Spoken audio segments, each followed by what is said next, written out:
ओम शांति। 29 सितंबर 2021। आज की साकार मुरली। शिव बाबा कहते, मीठे बच्चे, इस अंतिम जन्म में गृहस्थ व्यवहार में रहते कमल फूल समान पवित्र बनो। एक बाप को याद करो, यही गुप्त मेहनत है। प्रश्न, ज्ञान का तीसरा नेत्र मिलते ही कौन सा कंट्रास्ट स्पष्ट अनुभव होता है? उत्तर, भक्ति में भगवान को पाने के लिए कितना दर दर भटक रहे थे, कितनी ठोकरें खा रहे थे, अभी हमें वह मिल गया। दूसरा, साथ साथ रहम आता मनुष्य बेचारे अभी तक भी भटक रहे हैं, रास्ता ढूंढ रहे हैं। बाबा ने हमें भटकने से छुड़ा दिया, हम बाबा के साथ जाने की तैयारी कर रहे हैं। आज का गीत, आज अंधेरे में है इंसान। ओम शांति। एक तरफ भक्त याद कर रहे हैं, दूसरी तरफ में आत्माओं को तीसरा नेत्र मिल चुका है, अर्थात आत्माओं को बाप की पहचान मिल चुकी है। वह कहते हैं, हम भटक रहे हैं, अभी तुम तो नहीं भटकते हो। कितना फ़र्क है। बाप तुम बच्चों को साथ ले जाने के लिए तैयार कर रहे हैं। मनुष्य गुरुओं पिछारी तीर्थ यात्रा, मेले मखाड़े आदि पिछारी कितना भटक रहे हैं। तुम्हारा भटकना अब छूट गया है। बच्चे जानते हैं, इस भटकने से छुड़ाने के लिए बाप आया हुआ है। जैसे कल्प पहले बाप ने आकर पढ़ाया था, वह राजयोग सिखाया था, हूबहू ऐसे पढ़ा रहे हैं। बच्चे जानते हैं, हम 5 विकारों पर जीत पा रहे हैं। कहा जाता है, माया जीते जगत जीत। माया 5 विकारों रूपी रावण को कहा जाता है। माया दुश्मन ठहरी। माया धन संपत्ति को नहीं कहा जाता। बाबा कहते, लिखना भी है, 5 विकारों रूपी रावण व माया, तो मनुष्य कुछ अर्थ समझे, नहीं तो समझ नहीं सकते हैं।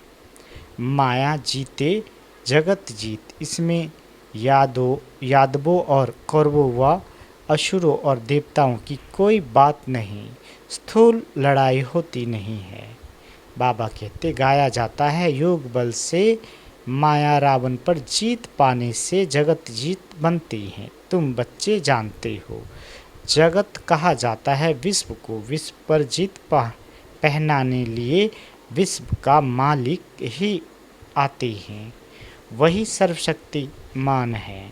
ये तो बच्चों को समझाया गया है। बाप को याद करने से ही पाप भस्म हो जाते हैं। मुख्य बात है, याद करने से तुम्हारे से कोई विक्रम नहीं होगा और खुशी में रहेंगे। पतित पावन बाप आए हैं पावन बनाने, तो फिर हम विक्रम क्यों करें? अपनी संभाल करनी है। बुद्धि तो मनुष्य को है ना, इसमें और कुछ लड़ने आदि की बात नहीं है। सिर्फ 5 विकारों को जीतने लिए बाप को याद करना बहुत सहज है। हाँ, इसमें मेहनत लगती है, टाइम लगता है। माया दीवा बुझाने लिए घड़ी घड़ी तूफान लाती है, बाकी इसमें लड़ाई की कोई बात नहीं है। बाबा कहते, वहाँ है ही देवताओं का राज, असुर कोई होते नहीं। हम हैं ब्राह्मण, ब्रह्मा मुख वंशावली। जो ब्राह्मण कुल के हैं वही अपने को ब्राह्मण समझते हैं। रूहानी बाप हम रूहों को बैठ ज्ञान देते हैं। ज्ञान सागर पतित पावन सदगति दाता एक ही है, वही स्वर्ग स्थापन करने वाला है। तुम बच्चों को तो बहुत खुशी होनी चाहिए। विलायत वालों को भी पता पड़ेगा, यह तो वही सिंध वाले ब्रह्मा कुमार कुमारियाँ हैं जो कहते हैं पैराडाइज श्रीमत पर स्थापन कर दिखाएंगी। आत्मा कहती है ना, शरीर द्वारा आत्मा सुनती है और डायरेक्शन पर चलती है। कल्प कल्प बाप ही आकर युक्ति बतलाते हैं। बाप है गुप्त, किसी को भी पता नहीं पड़ता है। कितने ढेर मनुष्य को समझाते हैं, फिर भी कोटों में कोई ही समझते हैं। तुम बच्चे अब समझते हो, हमारा ऑलराउंडर पार्ट है। बाप ने समझाया है, तुम ही राज लेते हो और कोई ले न सके सिवाय तुम भारतवासियों के, जो अभी अपने को हिंदू कहलाते हैं। आदमशुमारी में भी हिंदू लिख देते हैं। हम भल कुछ भी नाम दे, हम वास्तव में आदि सनातन देवी देवता धर्म के थे। वह देवी धर्म भ्रष्ट कर्म भ्रष्ट हो जाने के कारण अपने को हिंदू कह देते हैं। हिंदू नाम क्यों पड़ा ये भी कोई नहीं जानते। पूछना चाहिए, भला ये तो बताओ, तुम्हारा हिंदू धर्म किसने स्थापन किया? ये तो हिंदुस्तान का नाम है, कोई बता नहीं सकेंगे। तुम बच्चे जानते हो, अब ब्राह्मण देवता क्षत्रिय धर्म की स्थापना हो रही है। कहते हैं ब्राह्मण देवी देवताय नमः। ब्राह्मण है सर्वोत्तम, नंबर 1। वास्तव में स्वर्ग सतयुग को कहा जाता है। रामचंद्र के राज्य को भी स्वर्ग नहीं कहा जाता। आधा कल्प है राम राज्य, आधा कल्प है असुरी राज्य। यह सब दिल में धारण करना है। अभी हमको स्वर्ग में जाने के लिए क्या करना है? पवित्र तो जरूर रहना ही है। बाप कहते हैं बच्चे, काम महाशत्रु है, इन पर जीत पाकर पवित्र रहना है। इसलिए कमल फूल की निशानी भी दिखाई है। गृहस्थ व्यवहार में रहते कमल फूल समान बनना है। यह दृष्टांत तुम्हारे लिए है।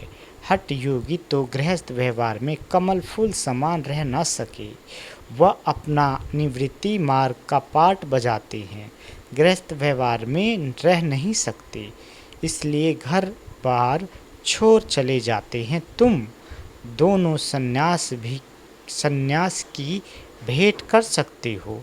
प्रवृत्ति मार्ग में रहने वालों का गायन है। बाप कहते हैं गृहस्थ व्यवहार में रहते सिर्फ ये एक अंतिम जन्म, हिम्मत कर कमल फूल समान पवित्र रहो।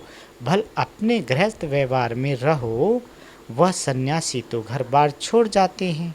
ढेर सन्यासी है जिन्हों को भोजन देना पड़ता है। बाबा कहते पहले वह भी सतो प्रधान थे, अभी तमो प्रधान बन गए हैं।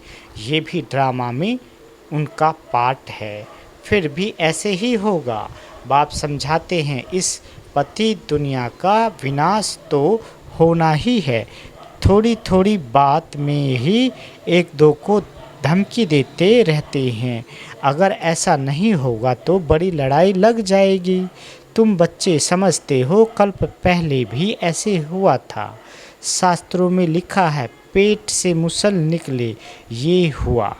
फिर होली में स्वांग बनाते हैं, वास्तव में है यह मुसल जिससे विनाश करते हैं। ये भी बच्चे जानते हैं। जो कुछ पास्ट हो चुका है वह फिर भी होना है, बनी बनाई बन रही। बाबा कहते अभी तुम्हारी बुद्धि में सारा राज है, सिर्फ कहने की बात नहीं, किसी को भी दोष नहीं दे सकते। ड्रामा में पार्ट है, तुमको सिर्फ बाप का पैगाम सुनाना है। ये ड्रामा तो अनादि अविनाशी है। भाभी क्या चीज़ है वह भी तुम समझ गए हो। ये कलयुग अंत और सतयुग आदि का संगम नामी ग्रामी है। इनको ही पुरुषोत्तम युग कहा जाता है। आजकल बच्चों को पुरुषोत्तम युग पर अच्छी रीति समझा रहे हैं। ये युग है उत्तम पुरुष बनने का। सभी सतो प्रधान उत्तम बन जाएंगे। अभी है तमो प्रधान कनिष्ठ। इन अक्षरों को भी तुम समझते हो। कलयुग पूरा हो, सतयुग आएगा, फिर जय जयकार हो जाएगा। कहानी सुनाई जाती है ना, ये है सहज ते सहज झूठी कहानियाँ तो बहुत है। अब बाप खुद बैठ समझाते हैं, भक्ति मार्ग में तुम मेरी महिमा गाते आए हो। अब प्रैक्टिकल में तुमको रास्ता बताता हूँ, सुख धाम और शांति धाम का। सदगति को सुख गति, दुर्गति को दुर्गति कहेंगे। कलयुग में है दुख, सतयुग में है सुख। समझाने से सब समझेंगे, आगे चल समझते जाएंगे। बाबा कहते समय बहुत थोड़ा है, मंजिल बहुत ऊंची है। कॉलेज में जाकर तुम समझाएंगे तो इस नॉलेज को अच्छी रीति समझेंगे। बरोबर ये ड्रामा का चक्र फिरता रहता है और कोई दुनिया नहीं है। वह समझते हैं ऊपर में कोई दुनिया है, इसलिए सितारों आदि तरफ जाते हैं। वास्तव में वहाँ कुछ है नहीं। God is one, creation is one. मनुष्य सृष्टि यही है, मनुष्य ही है। सिर्फ देह के अनेक धर्म हैं, कितनी वैरायटी है। बाबा कहते सतयुग में एक ही धर्म था, उसको कहा जाता है सुख धाम। कलयुग है दुख धाम, सुख और दुख का खेल है ना। बाप थोड़े ही बच्चों को कब दुख देंगे, बाप तो आकर दुख से लिबरेट करते हैं। जो दुख हरता है वह फिर किसी को दुख थोड़े ही देंगे। अभी है रावण राज, मनुष्य में 5 विकार प्रवेश हैं, इसलिए रावण राज कहा जाता है। बाबा कहते वर्ल्ड की हिस्ट्री ज्योग्राफी का राज अभी तुम बच्चों की बुद्धि में आ गया है। रोज़ सुनते हो ये बहुत बड़ी पढ़ाई है। तो बाप समझाते हैं अभी बाकी थोड़ा समय है, उसमें बाप से पूरा वर्षा लेना है। धीरे धीरे मनुष्य भी समझेंगे बरोबर ईश्वर का रास्ता तो यही समझाते हैं। दुनिया में और कोई भी ईश्वर को पाने का रास्ता नहीं बतलाते हैं, ईश्वर का रास्ता ईश्वर ही बताते हैं। तुम तो उनके बच्चे पैगाम देने वाले हो। कल्प पहले भी जो निमित्त बने होंगे वही अब बनेंगे और बनाते जाएंगे। बच्चों को विचार सागर मंथन करना है, राय देनी चाहिए। बाबा हम समझते हैं ये चित्र होने चाहिए, इनसे मनुष्य अच्छा समझ सकते हैं। बाबा कम चित्र इसलिए कहते हैं क्योंकि कई सेंटर बहुत छोटे छोटे हैं।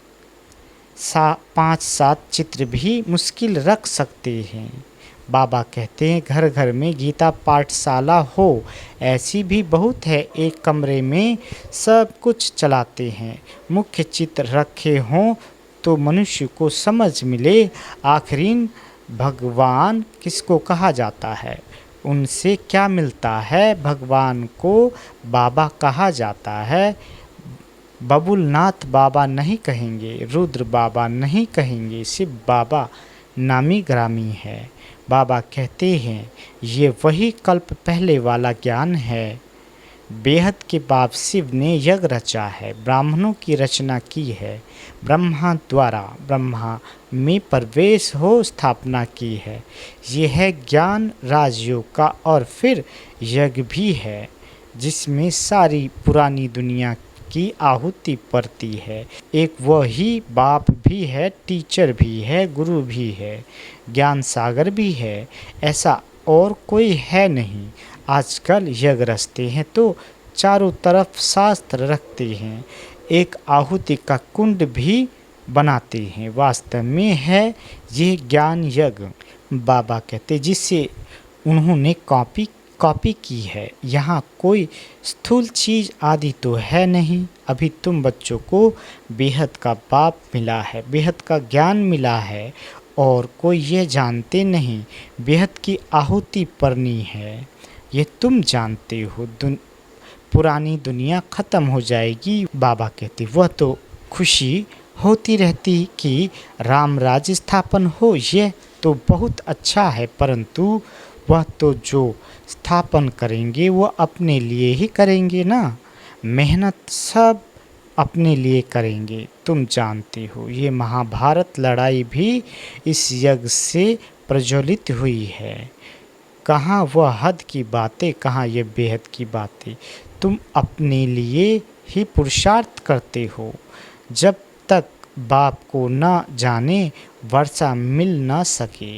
बाप ही आकर आत्माओं को शिक्षा देते हैं। तुम्हारा है सब गुप्त। आत्मा जो हिंसक बन गई है उनको अहिंसक बनना है। किसी पर क्रोध भी नहीं करना है। 5 विकार जब दान दे तब ग्रहण छूटे। बाबा कहते इनसे ही काले हो गए हैं। अब फिर सर्वगुण संपन्न 16 कला संपूर्ण कैसे बने, ये बाप बैठ समझाते हैं। इन लक्ष्मी नारायण को ऐसा किसने बनाया? कोई गुरु मिला? ये तो विश्व के मालिक थे। जरूर पास्ट जन्म में अच्छे कर्म किए हैं तब अच्छा जन्म लिया। अच्छे कर्म से अच्छा जन्म मिलता है। ब्रह्मा और विष्णु का कनेक्शन भी जरूर है।